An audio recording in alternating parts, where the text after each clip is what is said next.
പ്രതി എസ്കോട്ട് പോകുമ്പോ പാലിക്കേണ്ട കാര്യങ്ങളൊക്കെ ജോൺസണോട് ഞാൻ പ്രത്യേകം പറഞ്ഞു തരണ്ടല്ലോ.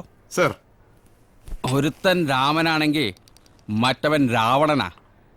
അപ്പോ ആരെ കൂടുതൽ ശ്രദ്ധിക്കണമെന്ന് അറിയാലോ? അറിയാം സാർ, രാമനെ അല്ലേ?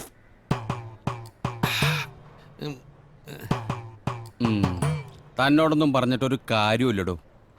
ചെല്ലേ സാർ, രാമനാണെങ്കിലും രാവണനാണെങ്കിലും 2 പ്രതികളെ കൊണ്ടുപോകാൻ ഒരു ASIയും 2 കോൺസ്റ്റബിൾമാരും വേണമെന്നാണ് റൂള്. എന്റെ അവസ്ഥ ഞാൻ നിന്നോട് പറഞ്ഞല്ലോ. ഇത്തവണ നീ എനിക്ക് വേണ്ടി ഒന്ന് അഡ്ജസ്റ്റ് ചെയ്തേ പറ്റൂ. ഒന്നുമില്ലെങ്കിൽ നമ്മൾ ഒരേ നാട്ടുകാരല്ലേടാ.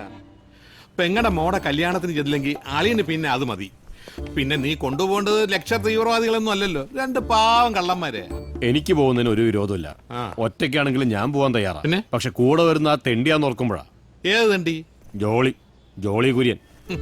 പണ്ടെങ്ങാനും ക്യാമ്പി വെച്ച് അടി കൂടിയെന്ന് വിചാരിച്ച് അത് ഇപ്പോഴും നീ മനസ്സിൽ വെച്ചോണ്ട് നടക്കാണോ?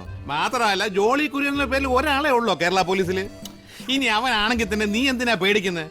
അവൻ നിന്നെ പിടിച്ച് തിന്നോ? ഇല്ല, വിഴുങ്ങും.